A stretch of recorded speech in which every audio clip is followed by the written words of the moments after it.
Level 1. The helot. Your journey inside the most brutal military machine of antiquity starts at the absolute bottom. You are not a citizen, and you are not a soldier. You are a state-owned slave, permanently tied to a single plot of land. Your only purpose is to grow olives, harvest massive wheat fields, and continuously provide Sparta with food. Your fundamental reality is endless fear and crushing physical labor under the blazing Mediterranean sun. You are strictly forbidden from carrying weapons. And every autumn, the Spartan authorities declare the Krypteia an official season of legal hunting. Under the cover of night, young Spartans creep out into the darkness, armed with iron daggers, to hunt down and eliminate the strongest and smartest among you, purely to prevent any chance of a mass rebellion. But looking at the massive macroeconomy, your blistered hands are the bloody foundation that holds up the entire myth of Sparta. Without helots handling absolutely all the agriculture, the Spartan warriors would never be able to dedicate all their time to military training. You literally feed an invincible army. But how would you feel if your life didn't belong to you, but to a brutal system that views you as nothing more than a talking agricultural tool? Level 2. The Agoge recruit. The system took you away from your family to forge you into a perfect human weapon. Welcome to the infamous Agoge, a legendary military boot camp where they don't teach you to read sweet poetry. They only teach you how to survive. You never wear any shoes, and the soles of your feet have formed a thick turtle shell of calluses from endlessly marching over sharp, jagged rocks. You do not get a bed. You sleep on hard, rough reeds that you are forced to rip out with your bare hands on the freezing banks of the Eurotas River. The instructors force you to steal your daily food, to develop extreme cunning and stealth, but they punish you brutally if you get caught, not for stealing, but for being sloppy enough to get caught. In the eyes of the rest of the Greek world, this is an absolutely insane barracks. But to the core Spartan society, this brutal human forge holds colossal value. It burns away any personal ego. Here, you have no past and no personal ambitions. You only have your unit. You are trained to breathe and think as a single organism. Could you permanently give up your personal comfort and your unique individuality in order to become a functional gear in the most dangerous military machine in the world? Drop your answer in the comments. Level 3. The hoplite. Your brutal training is finally over, and you receive your heavy 30-pound bronze shield, the hoplite. You are now a soldier of the regular army. You carry a massive weight of armor on your shoulders and a long 8-foot spear in your hands. Your entire life is marching in the phalanx formation. The golden rule of the phalanx is that your shield does not protect you. It protects the man standing to your left. The psychological pressure here is phenomenal. Losing your shield in combat or taking a step back without a direct order means covering yourself in an unwashable stain of absolute disgrace. Even your own mother will turn her back on you and refuse to hand you a cup of water. The famous parting words of Spartan mothers are chillingly blunt. Come back home with your shield, or let them carry you back dead upon it. And right here, while we're holding the line, I need to tell you something very important. Every single episode like this requires a deep dive into heavy historical and sociological archives.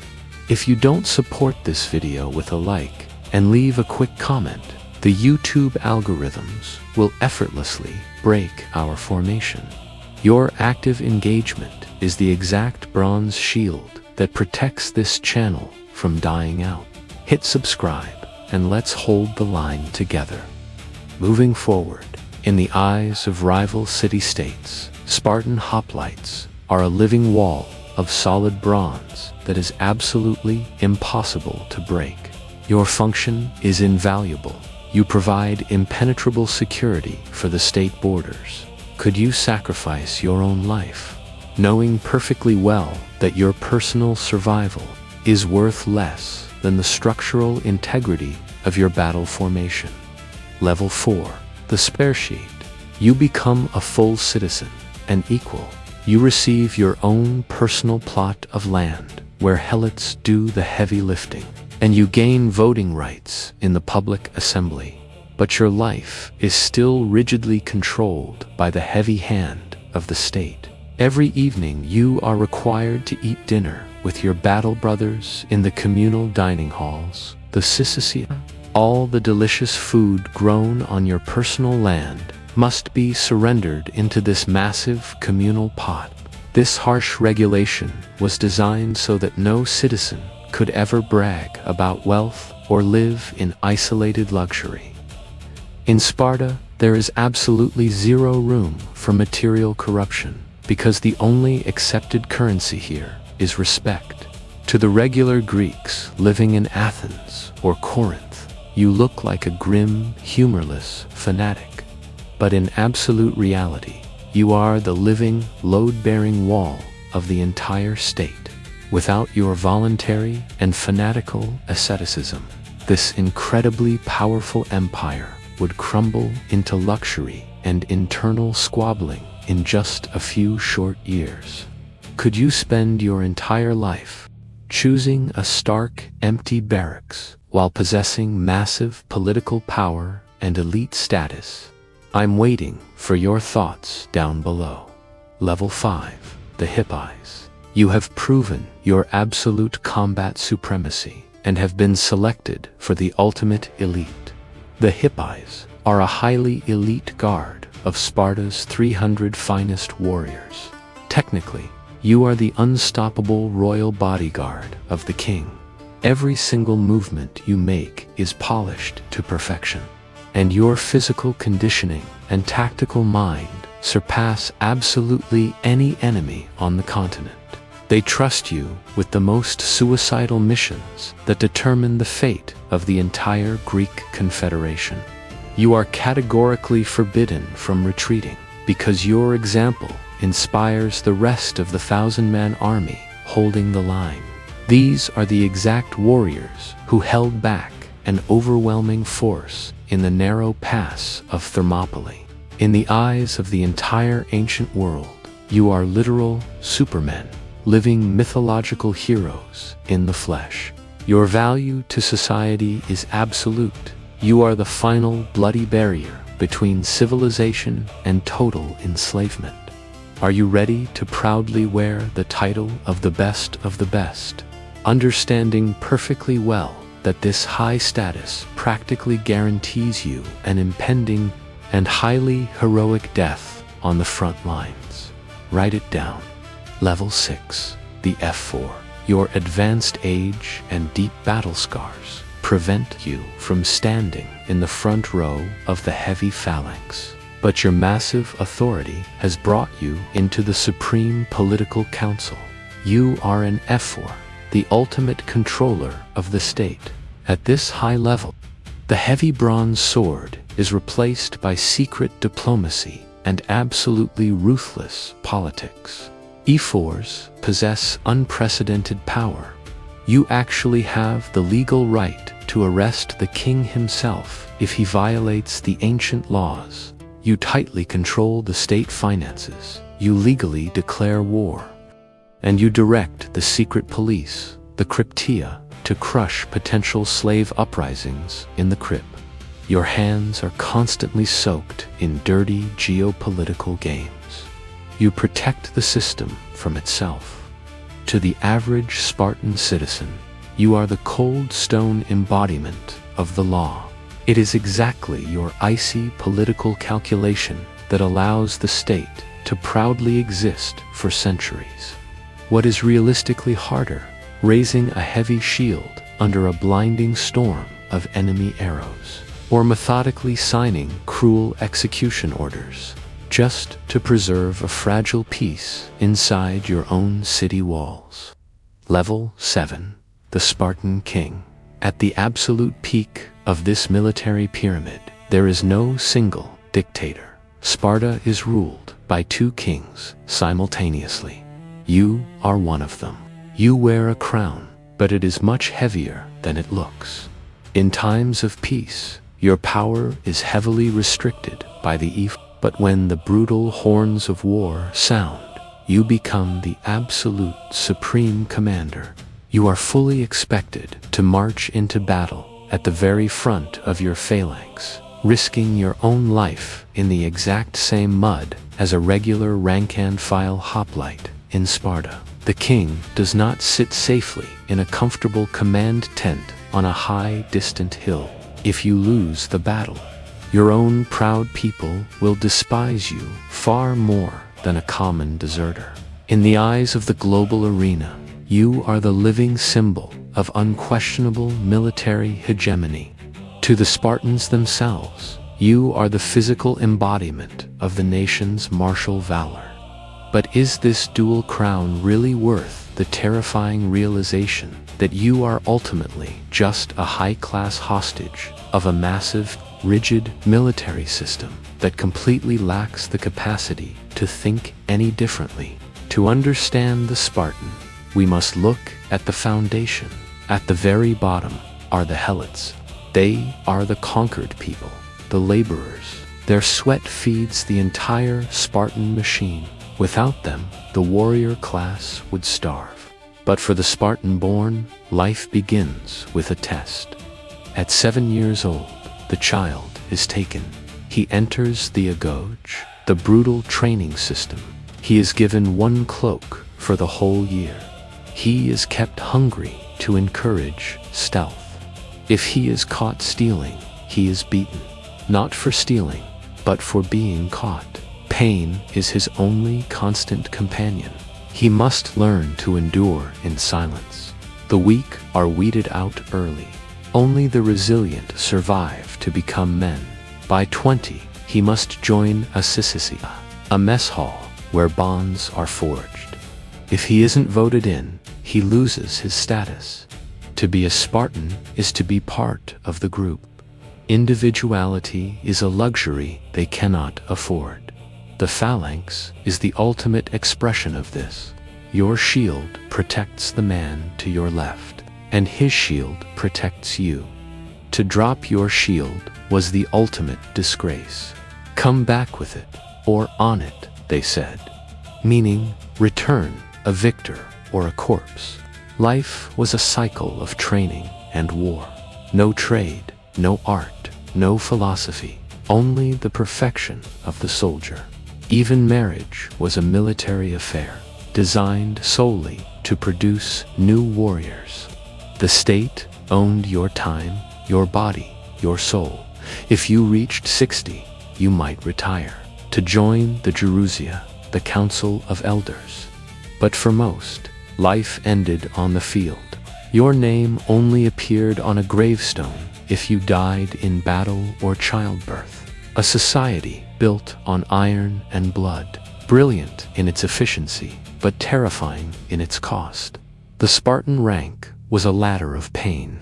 Every step up required a sacrifice of self. The helot was a slave to the Spartan, but the Spartan was a slave to the state. A world of masters who were never free. Imagine a life with no choices. From birth to the grave, your path was set. This was the price of power. This was the price of being a Spartan.